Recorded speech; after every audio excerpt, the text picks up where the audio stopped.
Hello and welcome to Burnout, the weekly drag racing show. I'm your host, Wes Buck, and we are so excited to have you back for this week's episode. Joining me, as always, my co-host, Alex Taylor and Mike Bellini. How you guys doing? Doing well. It's day one of the opening of New York, so it's glorious. We are celebrating, and should be fun. God bless America, man. Alex, you guys have been running wild for a while, right? Yeah, we're doing good. I don't think we ever actually technically closed down. I was getting ready to say that, but I didn't want to throw Arkansas under the bus entirely. But no, it's I'm glad they never chained you guys down. Yeah, we just keep trucking. Well, welcome to the rest of the world, Mike, and let's get this bad boy started.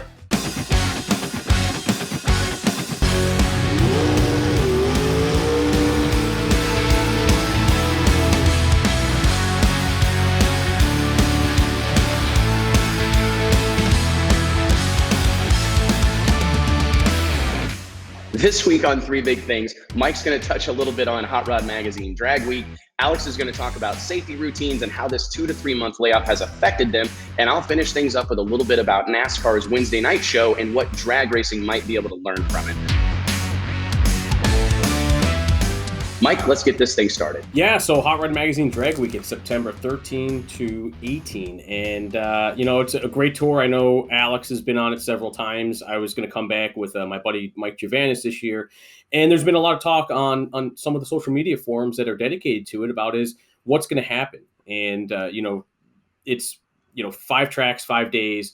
And 2 of those tracks, one's in Michigan, one's in Illinois. And those are huge question marks in the motorsports community.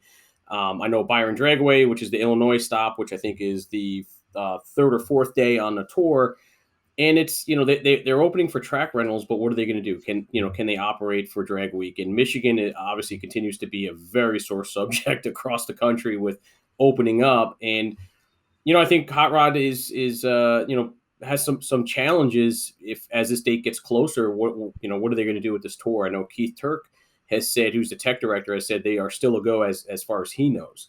So it's going to be interesting to see how this all plays out as those dates do get closer and in the 2 states that are very alarming, how they react right now. It's tough, and that's not something that can be just easily moved. Like the infrastructure required, I have not done the entire tour, but I've hit a handful of stops, and I've done the entire Hot Rod Power Tour, and it's just the production that is required to execute those events and get people from place to place. It's not like you can change your mind and just reschedule it somewhere else a week or 2 out. The only thing I'll say is that I hope, as we've seen, hopefully things change rapidly, right? So by September, could we, see a complete about face with some of these states? I don't know. The problem is, as I'm sure you've identified, Mike, is that racers are trying to plan right now.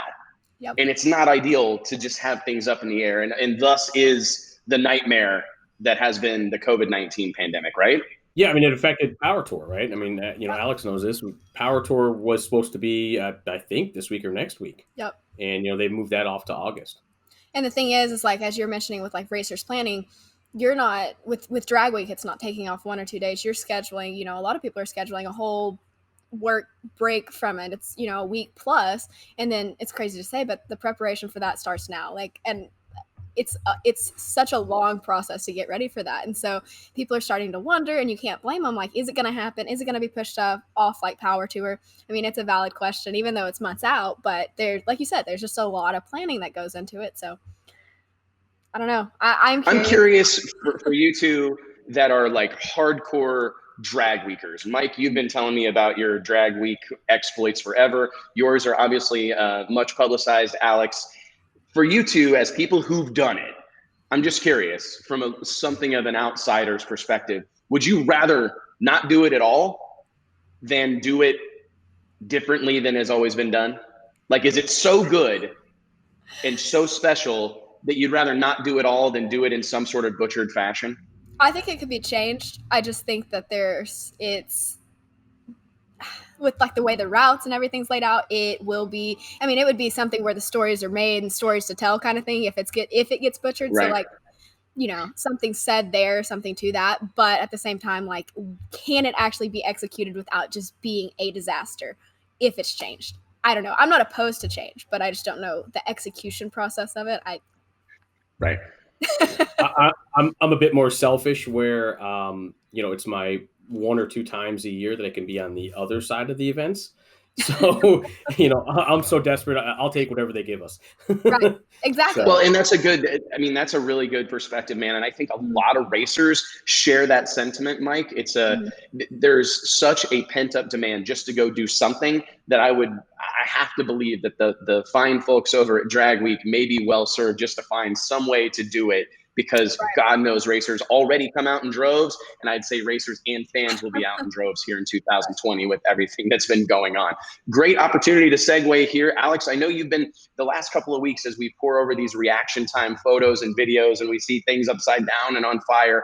I know that safety and just kind of a refresher course on safety gear and safety, an approach to all this stuff has been weighing heavily on you, Alex. Have at it. So something I kind of wanted to highlight is, as we've talked about on the show, safety is becoming a little bit more cool. You can be a cool kid and still wear your safety gear kind of thing. But we have seen some bad wrecks, fires, crashes lately.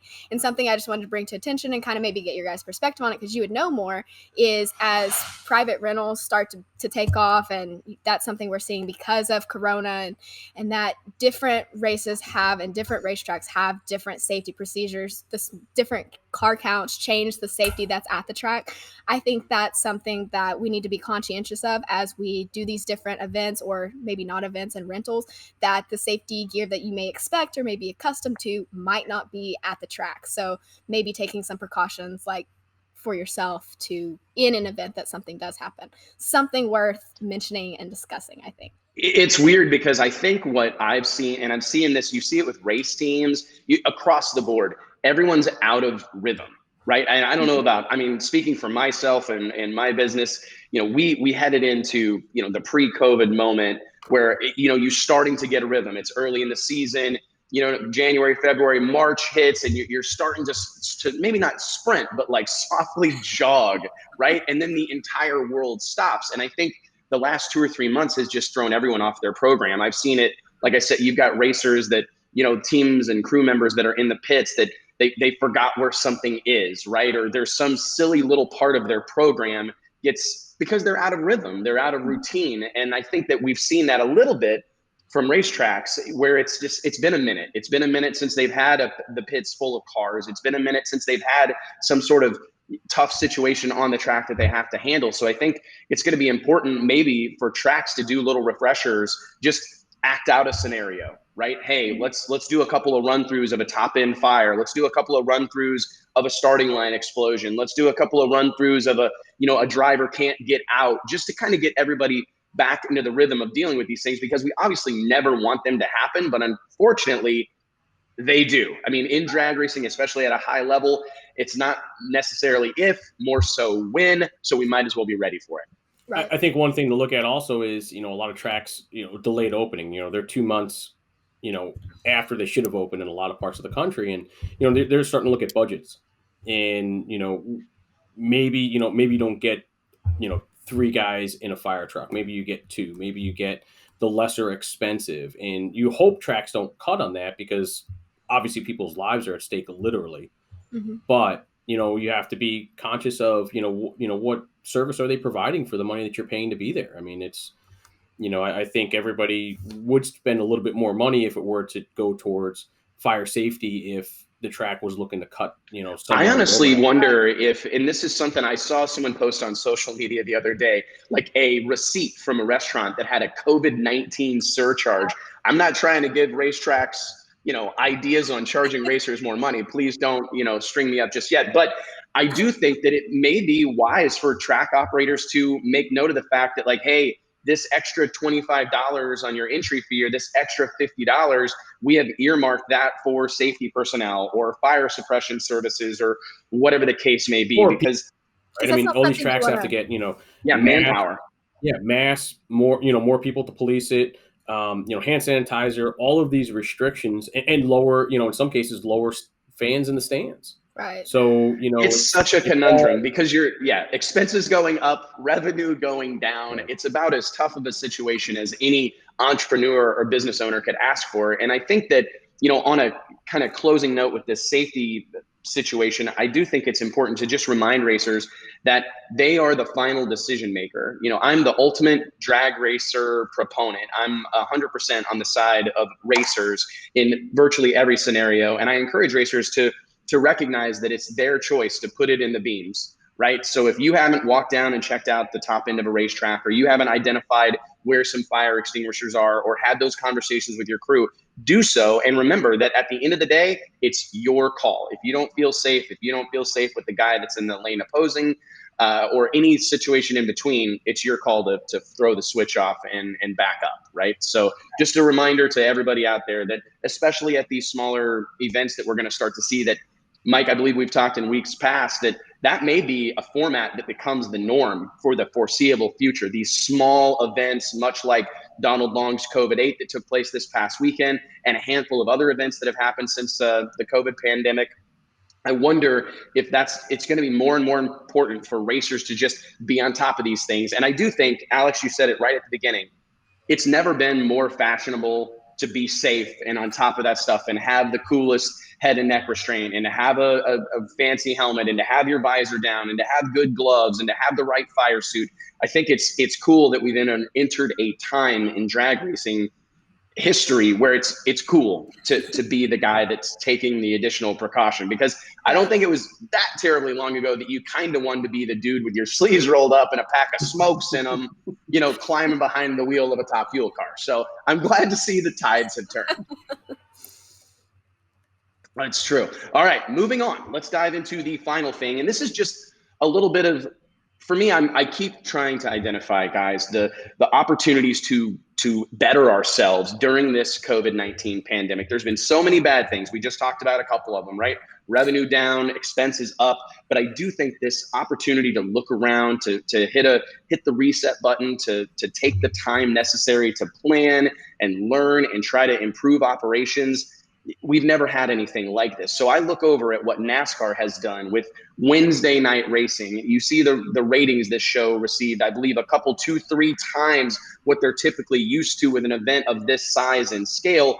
To me, I can't help but wonder if there's not something to learn there by all of us in drag racing, not necessarily doing everything that NASCAR does, but don't you think now's the time, if there has ever been a time, is it not now to try something new?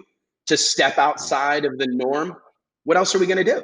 I think, Wes, you had mentioned on pre-show about, the Wednesday night NASCAR program. It was number 2 in the time slot, last Wednesday. Huge opportunity for NASCAR. The president of NASCAR has said in several interviews that, hey, we don't have any competition right now. Right. I think golf is the only other pro sport that's being played, but baseball, basketball, hockey, football, nobody's doing anything.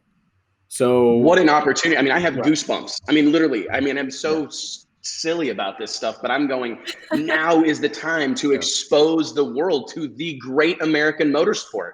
There's nothing better than drag racing. Heads up, drag racing. It is motorsport as God intended it. And now is the time to put this in front of everyone. And I can't imagine NHRA hasn't spent enough money with Fox over the years to get some sort of, to slide into a time slot, to fill a void. God knows that Fox Sports, there's not enough sports going on, as Mike said, to fill all the available time slots. Let's throw some drag racing in there with all these teams that are based out of, Indiana, Brownsburg, the greater Indianapolis area, or out in Charlotte, Mooresville, etc. There seems like there would be a layup of an opportunity to throw together some sort of drag race. And there's a couple of things that NASCAR did that I thought was exceptionally awesome. Racing at night. Drag racing at night is special, especially nitro drag racing at night. We don't do nearly enough of this. If there's like a best foot to put forward for drag racing, it's nighttime nitro racing, right? It's header flames over the roof and all this insanity. Glowing scoreboards in the night sky. There's so many opportunities. Why aren't we racing at night? And hey, let's do a no qualifying, unload them and drag race, right? I think that's pretty special itself. There's great opportunity with, guys need to test, right? Teams need to test. And what better way to do it than put it on the air and just let them go, run an 8th mile. Just do something, anything at night, like you said, Wes. So you are benefiting the teams from that perspective, and then something that racers and people in the industry love to talk about is how the sport may die, and we don't have, we're trying to get, this is the perfect time, we have a captive audience, and like you're saying, like expose them to the most extreme and catch their attention with Nitro at Night, like that. Even the title works, that works. Oh, I think you just named the show, Alex. I really think you may have just named the show. I mean, we should just stop now, because we could be running the programming. Nitro at Night, I mean, sign me up. If Nitro at Night was going on every Tuesday night or every Wednesday night for the foreseeable future, I believe the whole world's going to watch it. I mean, it's going to be, and it's just such an opportunity that I hope and pray that over the course of the next couple of weeks or months or however much more of this we have, I do hope that some of these opportunities are embraced. We do see, I mean, I look at Donald Long's COVID-8. I look at Keith Berry's Woodstock, the throwdown at T-Town that Keith Haney and Todd Martin put together. Those events all had, in my opinion, much greater significance than they ever have had at any point in the past, just because there's nothing else going on. Like all of a sudden, all eyes are on these events. That's not something unusual for Donald Long necessarily, but for Tulsa Raceway Park and Darlington Dragway, they took advantage of this opportunity to really thrust themselves into the big leagues of race promotion. And I think they're going to reap the benefits, reap the rewards of that for months and months to come. No, it's I mean, like you said, it's just get in front of people, right? Put some teams on, on the air Tuesday night, 8 p.m. prime time. I mean, they talk about Street Outlaws all those years, and they have that set time every week. We'll get people used to watching it every Tuesday night. We're going to watch 8 p.m. We're going to watch, some kind of production, not a race, a production. And top cars and interviews, and not the hoopla of a national event, so they can get down and dirty and do a lot different programming than they normally would. I'm telling you, that to me, and I know we've got to wrap this segment up, but that to me is such an that's how it needs to be portrayed. I look at the Street Outlaws model, where racing is obviously a part of it, but it's not the whole thing. I mean, there's so much to running one of these cars, and I'm not talking nuts and bolts. I'm just talking about the manpower, the decisions being made, the stressors that exist, or who do we got to run, or what implications does this have for the future of our program? There's so many storylines, and with so little going on, we finally had the time to explore a few of them. So anyways, here's hoping the drag racing gods embrace this moment in time to kind of put our sport out in front. And that's it for this week's Three Big Things. Racing has resumed, and boy, has it made our reaction time segment a little more exciting. This week, we're going to check out a clip from Speed Video's Race Day replay from the COVID-8 this past weekend in Orlando, Florida, checking out the final round of Radial vs. the World action. We've got Marcus Burt going head-to-head with Sean Ayres. Let's go ahead and see what's up here. Of modern day. Put it in the peeps right here. Here we No go. social distancing on the starting land at Speed World Dragway. We're out. But there was some social distancing there. 356, 205, 19. You got Lee Sebring on the call. You hate to see it end like that, with one car going up in smoke, guys, but I don't know that I can say enough about what Marcus Burt, Stevie Fast Jackson, Jeffrey Barker, Billy Stockland, Phil Schuler, every other super genius racer that's involved with that black Corvette going 356 with a nitrous engine. Unbelievable. Mike, did you ever think we'd see anything like this? I mean, he's got nitrous racing covered by almost a 10th. Yeah, I mean, it's impressive, just the consistency of it. I think, I've watched them during the day, I've watched them in the evening, and they just straight get down. I think it's a team that's behind them. I mean, Marcus is highly motivated. Jeffrey Barker is the car chief, and obviously Stevie Fast and Schuler, all those guys. I mean, you just got this amazing brain trust, and it shows what you can do with a great team and a motivated driver owner. They definitely have changed the way people think about nitrous, especially in the radial side of things. I don't know about you, but if I don't know about you guys, but if I'm pro nitrous racers, big tire nitrous racers of any kind, I'm like buying a drag strip or renting a drag strip and just taking all the weight out of my car, and I'm going to run every day, rebuild the engine every night, whatever has to be done to get that record back. Because it's so crazy to think that the fastest nitrous car in the world is a street tire no wheelie bar equipped door car. I mean, it's hard for me to wrap my head around it, but it really just speaks to the, like you said, Mike, it's such a different thing, but it's still just blows my mind to see a car perform like that. And I think that there are probably a lot of people out there. I want to give Marcus Burt some credit.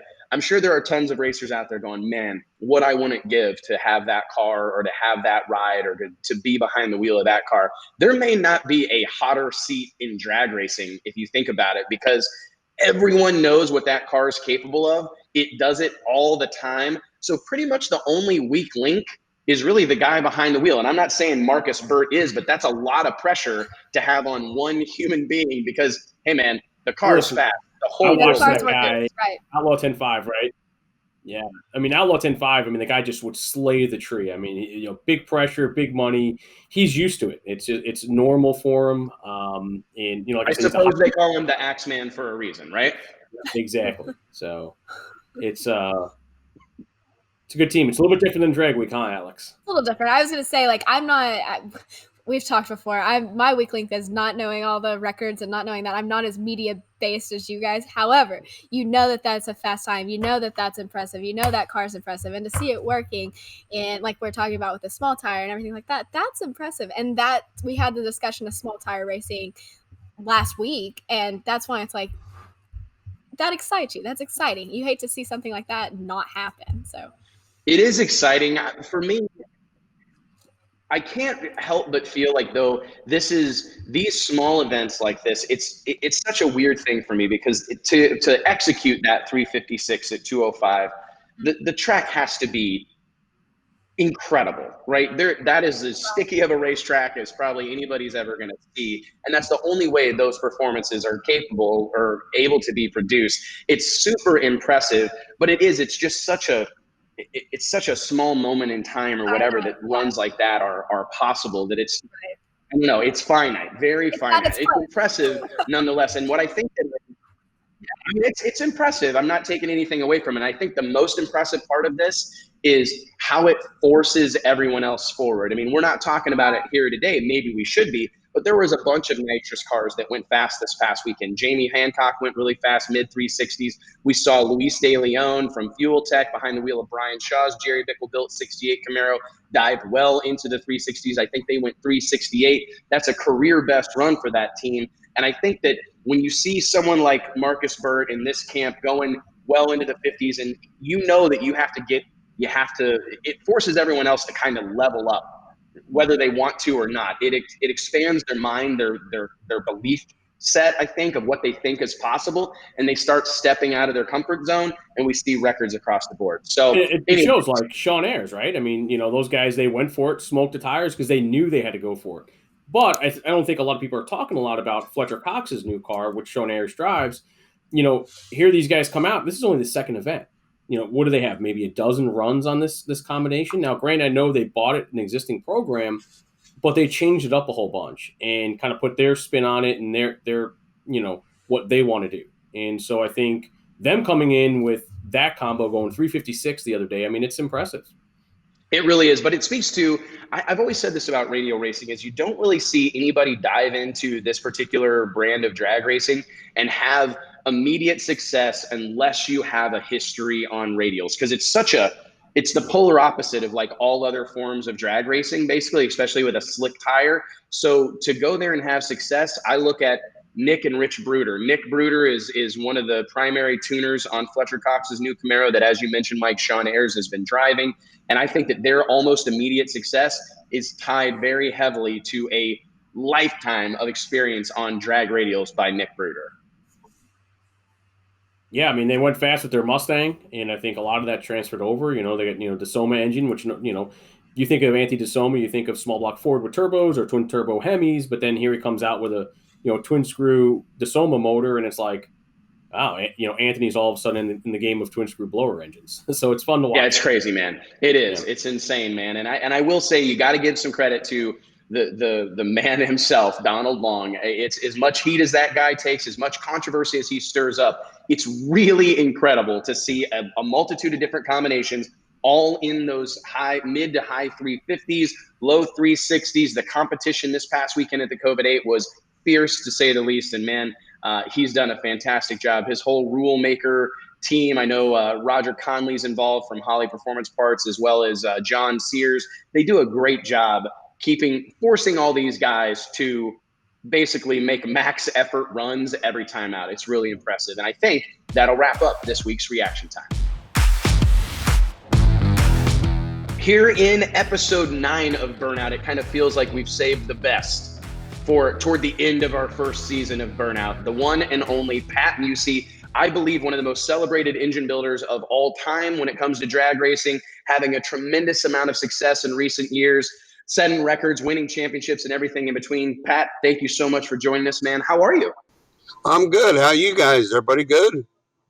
We're trying to stay safe, man. It's a wild time out here. And that's actually, man, we would kind of want to think about some of the moment we're in a little bit and look back. Last week, we shared a video, or we did a video talking about an old photo of yourself, Tony Christian. The day after it aired, you called me. We were talking about it. I'm just curious, can you kind of take us back to that moment in time, Pat, with the beginning of the fastest streetcar days? And we were wrong about some of the key details. I think that I said that you guys raced for bragging rights, and you called me up straight away and said, Wes, we were racing for 50 grand. Yeah, the points championship was 50 and 25 for the NSCA. There were two going at the same time. Me and Tony went back and forth. I won 8. So it was big money for the championship. It was decent money payout. I'd have to go back and look, but no, we ran for money. For back in those days. That's big money for right now. That is. Right? I mean, you think back, what do you think, what was the magic of that moment? I mean, we've talked about a lot of different things, you and Tony, and there was a slew of other big personalities and characters. The cars still looked like cars, but what do you think was like the secret sauce of that moment in time? Honestly, the horsepower TV show. I mean, if it wasn't for the TV, Joe Elmore did a great job, you know. I mean, it was just a killer deal. I mean, we get stopped. See it today, right? What's that?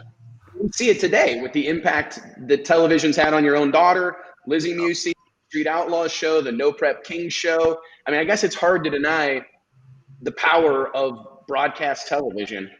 Yeah, I mean, me and Tony'd get stopped in the airports. We went overseas. We'd get swamped, you know, but it's all just, I really believe the TV deal is powerful. And that's what's missing from some of these deals. So I want to start kind of a light question, going back and talking about when you were driving. I can say this, I come from a daughter of a racer, a daughter of a builder, and so I've kind of watched this. I've taken his driving seat away and kind of taken, you know, I've become his attention with that. What do you think, kind of in the same position? You have daughters racing. Do you miss being behind the wheel? Do you enjoy your position you're at now more? There's moments, Alex, I miss it, you know, but I make some runs. I have my Pro Mod license and a legit license. So I have to make runs sometimes during the year. I make test runs, and I still, probably nobody knows that I have my NHRA Pro Stock license. They've tried to take it because I don't race Pro Stock, but I'm grandfathered. I had it from 1974. I'm not giving it up. Don't let them take it, Pat. Don't let them take it. You never know. Somebody might ask me to jump in one. I can tell you this. I think all you guys know. There's anything in the pits, I'll jump in. I'll drive it down the racetrack. I know that. I don't know if you heard the story about the rear Marson Nostalgia Pro Stock car at Cordova. Tucci walks up out of the blue. He says, "You want to drive this car?" The guy's in the lanes. And I see, I'll drive it. So I had to put his suit on, his helmet. He goes, "You want to drive it around in the pits?" I said, "For what?" He says, "All right." And then I get all seat belted in, you know, and I'm fitting this stuff. And I just made a quick look at where the switches were, you know. And he says, "Now, you know, you got to pull this lever for the price." I said, "Buddy, calm down. I got this." I've done this a few times before. Yeah. A little vaguely familiar with Elenco. And yeah, we went right down Broadway. It was a lever car like I'm used to clutch cars. So that's probably, I struggle more with the automatic deal than I do the clutch stuff. Through the years, I mean, you've always been on the cutting edge of, you know, pushing nitrous engines in terms of technology, you know, first with the EFI in 96. always on the cutting edge of cylinder heads, developing more and more. With the downtime through all this craziness, have you been back in the dyno trying to work on the 5300 bore space combo and push it to the next level, or are you just really content with where you guys are right now with the programs?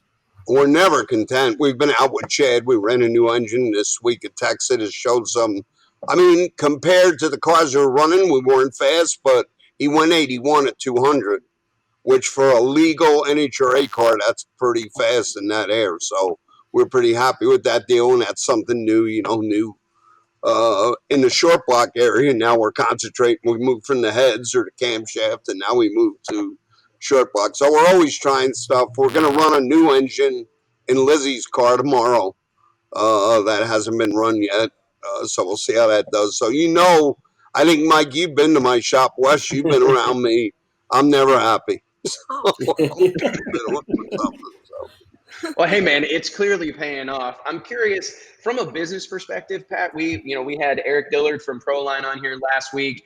As you know, I'm a business owner as well. I mean, what's your take on how this COVID-19 situation has impacted your business? I mean, you guys have such an established brand and so many great customers that I'm sure maybe you've been able to weather the storm better than most. But what do you think? Is this going to have a long-term impact on our sport? Or, I mean, have we seen the worst of it, or is there more to come? That's the only thing we don't know, the unknown part. As of right now, it hasn't affected us at all. It was good to be back at the racetrack. Customers are still calling. Parts sales have been a little down because nobody's racing. But hopefully, right. PDRA, we're going to make, I think, 3 races now every other week, he said. So I think we'll be okay as long as we can't predict. It's a crazy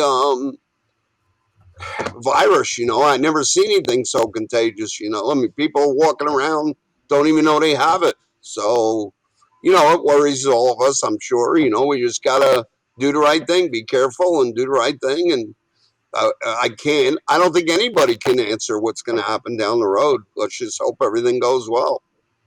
So with a bit of the uncertainty, another uncertain topic is the mixed pro mod fields. I know, last weekend at Woodstock, or 2 weeks ago at Woodstock, you guys had supercharged cars, turbo cars, and obviously nitrous. The nitrous car won. Do you see that a lot of sanctioning bodies are moving towards those mixed fields? Do you see that being a long-term, very effective with what you guys have done with your engine program, or where do you see that headed on the state of pro mod, so to speak?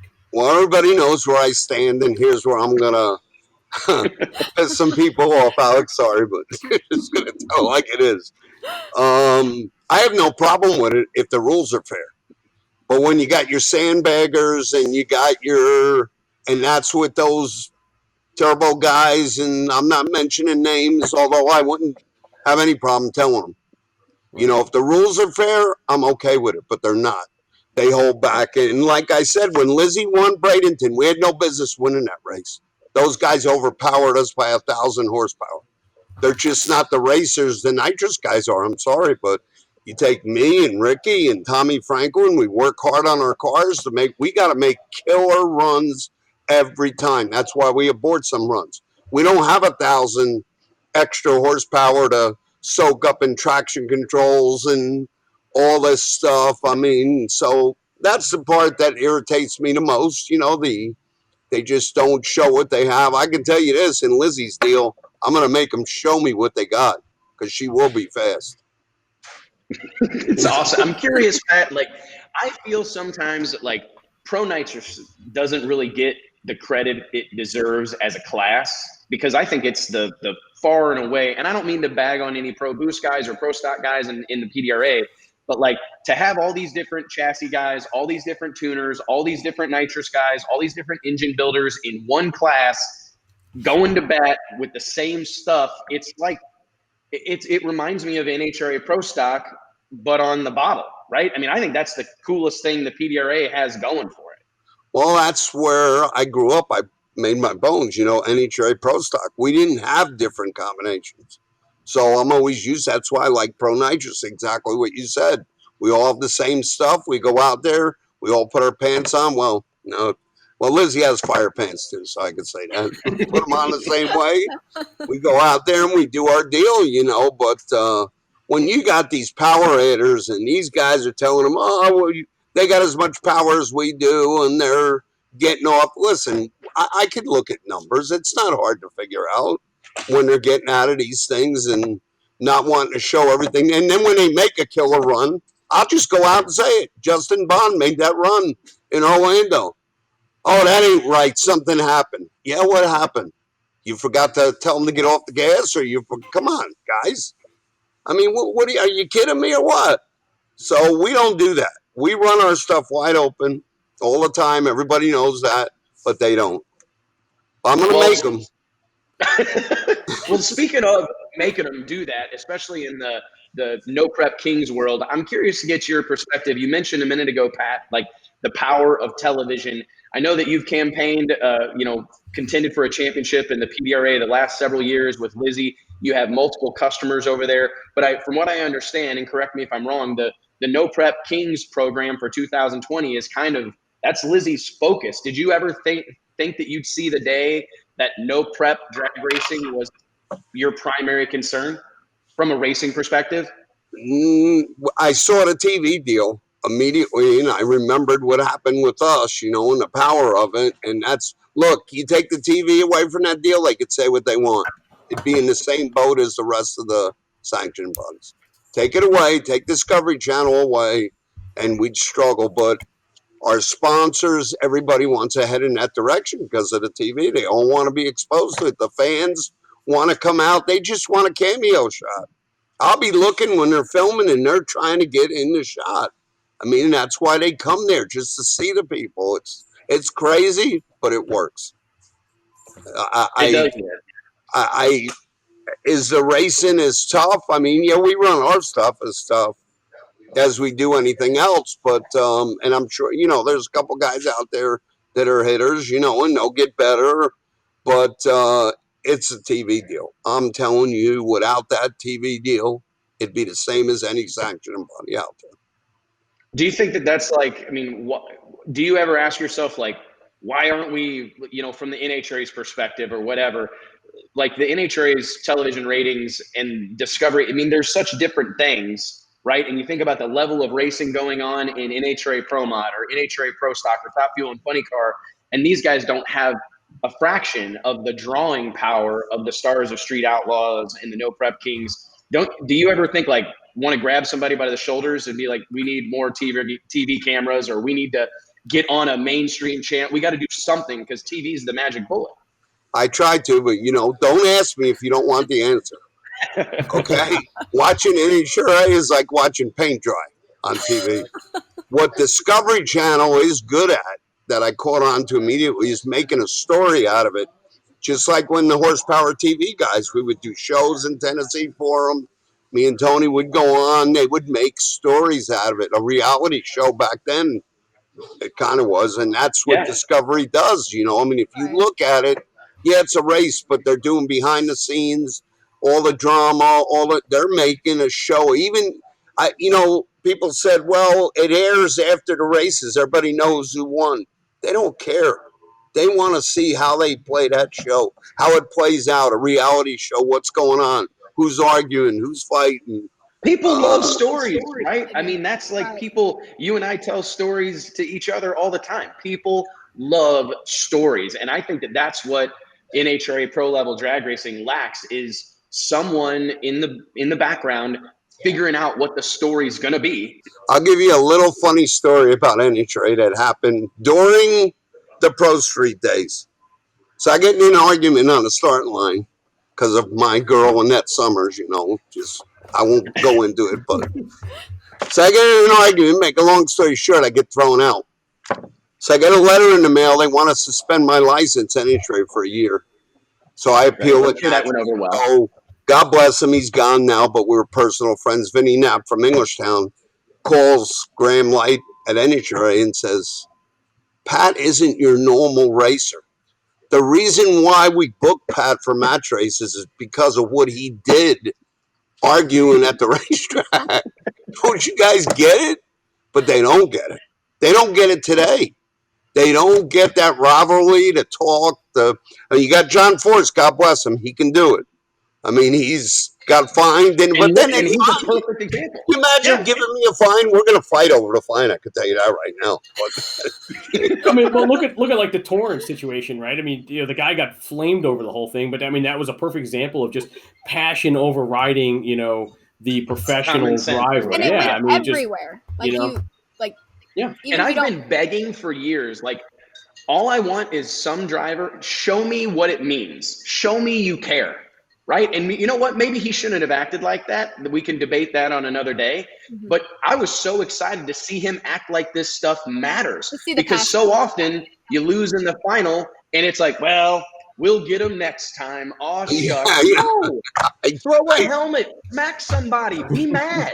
Because if you don't care, I don't care, right? I mean, if the racer on TV doesn't care, you can't expect the fan watching at home to care. So I applaud Steve Torrance because he showed the whole world how much it meant to him to win that championship. And he wasn't going to have somebody screw it up for him, right? No. I mean, I think it was great.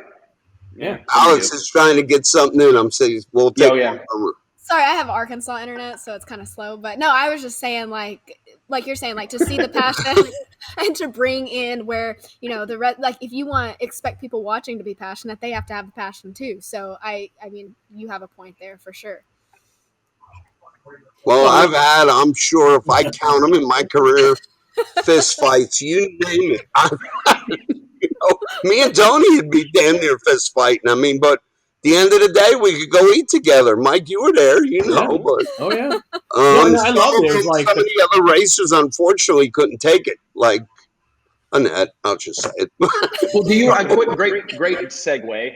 Do you run into that today, Pat? Because I know that I've put you kind of on the hot seat a handful of times, trying to get you, and you never disappoint. You always deliver the goods with. But do you get pushback from other racers, or do they understand that it's part of the show? Like, do other people in the pits, like at a PDRA race, for instance, do they understand what you're trying to do or what needs to be done? I really think most of them don't, Wes. I hate to say it, but they ought to take a step back. I'll help school them. I will, but you need that passion. You need that arguing, the rivalries. You need to have it. I mean, it's competitive. So everybody's... I always make this comment. Don't go near a driver after they just got out of the car at the end of the run. The worst time. You are going to be fist fighting if you're going at the driver or the driver's home. But that's the kind of passion. That driver just made a run. They won, lost, or whatever. That's probably the tip of the iceberg right there. But anytime, start line deals. I mean, you know me, I'm not backing down. I don't think I've ever backed down in my life. I don't think I ever will. I could be on the ground anytime. I have been on the ground, but got back up. All right, well, let's end with this, Pat. We're a couple days away from the PDRAs finally getting the season off. They've fought everything imaginable. What's your take on the first race of the PDRA season? I'm assuming you'll be there with Lizzie's car and Pro Nitrous. What do you expect out of this first race of the season? We hope to finish like we did at Bradenton. We had a really fast car now. Got the car figured out, and we hope to do, like I said, we're going to try that new engine testing. If it doesn't work out, we'll go to our normal deal, which is pretty fast. I just hope the weather holds out and we give the fans a good show, but we're excited. Lizzie's excited. She's done a great job driving. It's hard to get from the Bruno tie driving that car to the 400. They're completely different deal animals, but she can go back and forth. We've made steering wheels, brake pedals, gas pedals, switches identical in both cars. So, she can do that. But even when she has to move around, she's been good. So that was one of my concerns, racing two cars. I know what it takes, but so we're pretty excited about it. Awesome, man. Well, we can't wait to see you. We appreciate you taking the time to shoot the breeze with us a little bit here on Burnout. Hopefully we'll have you back again we'll talk about some of your fist fights. We'll do a special Pat Musi rolling around on the ground with somebody episode of Burnout, and I'm sure it'll be the most talked about one we've ever done. Yeah. I think we need to go back to, we'll just write this down, the big dog, first big dog, Bob Harris, knocked out by D'Antoni. And knocked out. Smelling salts knocked out. So we'll talk about that. We'll say when. Man, we got to do a whole segment on Big Dog because I think that was a really, That was Really special. 50,000 back in those days. 50 Really special you deal. know. So it was pretty cool. Really special deal. Well, anyways, Pat, thank you so much for joining us. We will Thank you, we'll be talking guys. to you soon. I'll see you in a couple of days. It's so great to say that we get to talk a little bit about drag racing here on Burnout. Drag racing that's actually happening. Not drag racing that's happened years ago or what we think it's going to look like in years to come, but drag racing that happened this past weekend. Of course, we're talking about the COVID-8, Donald Long's big but kind of little production down at Orlando Speed World Dragway, the house that Ozzy and Maria Moya built. Whale of a weekend. We had Radio versus the World, kind of a limited invite only type of feel, as well as Pro 275. Mike, Alex, let's start at the top. Marcus Burt takes out Sean Ayers in the final. We saw Marcus Burt have to race his teammate, I believe, in the semifinal round, a pair of 360s up on the scoreboard, with Marcus narrowly edging out Stevie Fast Jackson. What'd you make of the whole deal, Mike? Right out of the gate, I just thought of, like you said, the small limited invite only. It's match racing from the 60s and 70s, man. It's totally cool. Very small, compact show. I know they were there. They started testing on Wednesday, but the show itself was Friday night, Saturday night, and I think that it's fun. It's reminiscent of what used to be and what should be. I think a small scale production, I think is a great concept to go with right now. I do too. I mean, I don't know where you stand on this, Alex. You've been a part of these big events like Drag Week where there's 300-400 cars or whatever. But I honestly think that there's something, again, to learn from what we're seeing right now, is that you don't need 37 classes to put on a suitable show. I mean, I really think that Pro 275 and Radio versus the World this past weekend, I mean, I heard zero complaints. It was a whale of a show, great racing. Granted, you're contending with some downtime or whatever when you have that few of cars, but still, just from a promoter's perspective, man, it's a little bit of a breath of fresh air because it's just more manageable, right? From every angle, it's more manageable. You're like grounding it back to the roots of drag racing, of, it's car focused. Like you're saying, like it's like Mike said, actually throwing it back to 60s match race stuff. Like you invite the best of the best, get them on the track, and you focus on the cars and the racing and a little bit less about everything else going on. I think that's less noise on the ground, so to speak, figuratively. No, I mean, the racing was fantastic. I mean, really tight show. I'm more concerned with that there were no twin turbo cars. I know, that to me, I know Woody had wadded up his car a week earlier, and obviously they're getting that fixed. But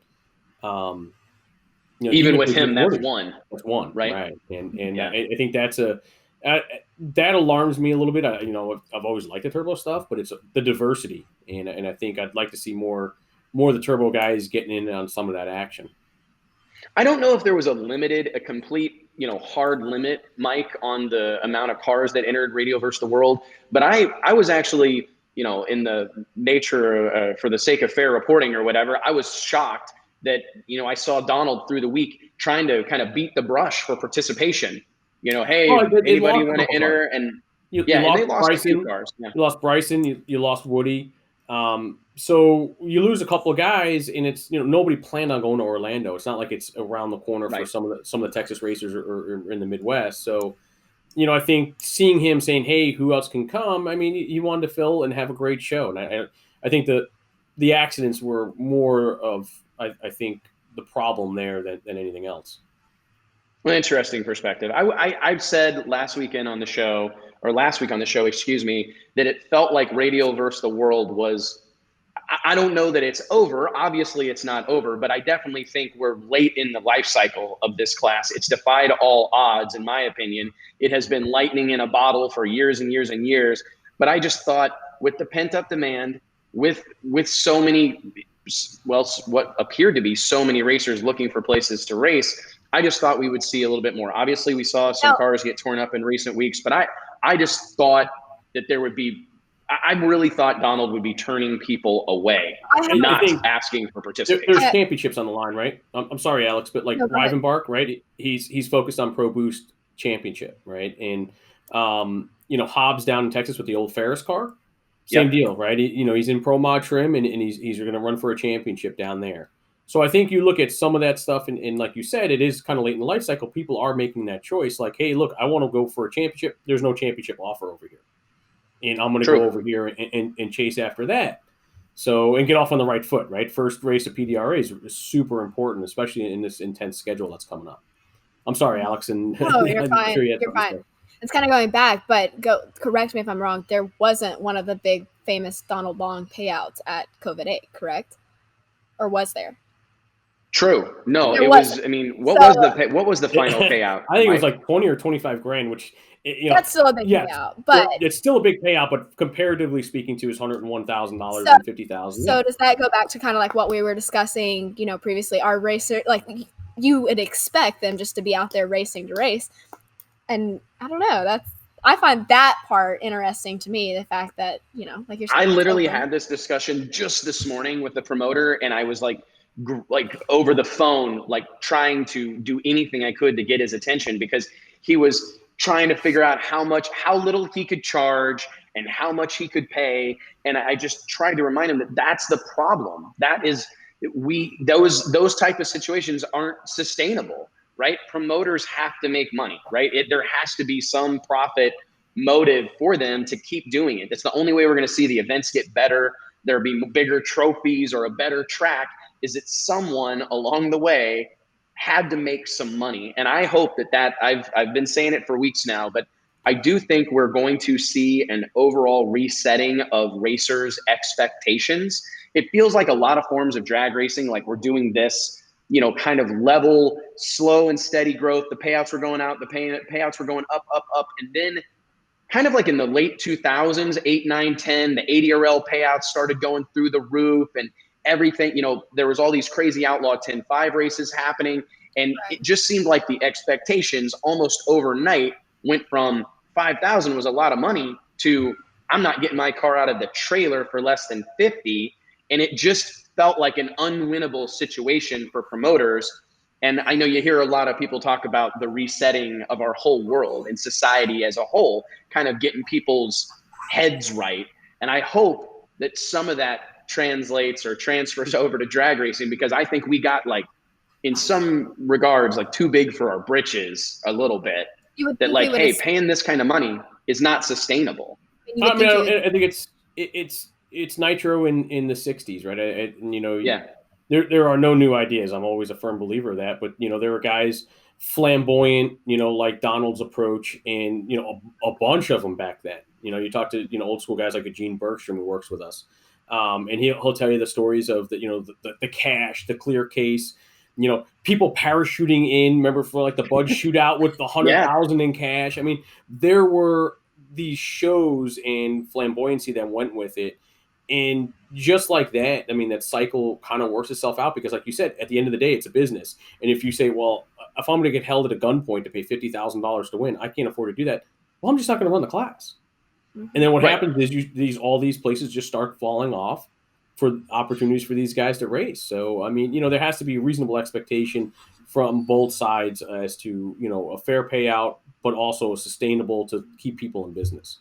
Let's transition to Pro 275. This category, I feel in some ways, and Donald and I have had this conversation off the record, I've always asked him, if Radial versus the World is your top fuel, what's your funny car? Right? And it felt like there was an opportunity for X275 to be that, but I believe Pro 275 has dived into that role as a perfect complement to Radial versus the World. I think we could have some discussions about Pro 275 maybe in the future, but talking about this past weekend specifically, we saw Mark Mickey and Jason Carter in their now legendary blue Chevy Malibu reset the record, 382 at 203.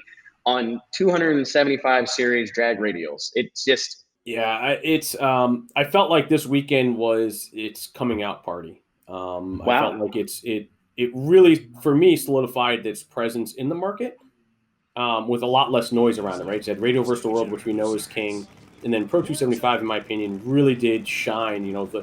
For me, a lot of it, personally and selfishly, is the real cars. I just love Mickey and Carter's Malibu has always been one of my favorite.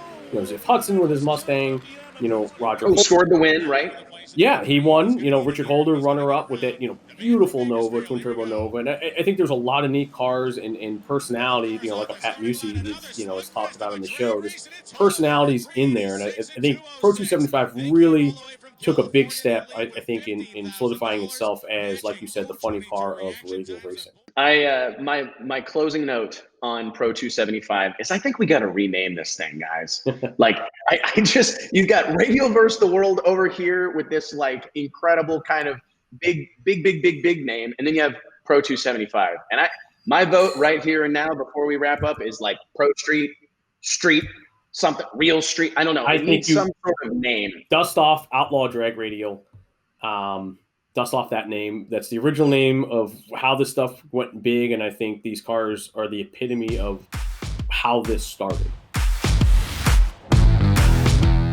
And that's it for another episode of Burnout. Guys, I think, again, Pat Musi, we can't really ask for much better than that. I mean, that will easily replace 2, 3, 4, 6, 10 guests anytime we want it. We can just call Pat. We should put him on speed dial. No, Pat's always been colorful, always has no problem speaking his mind, so it makes him a fun interview.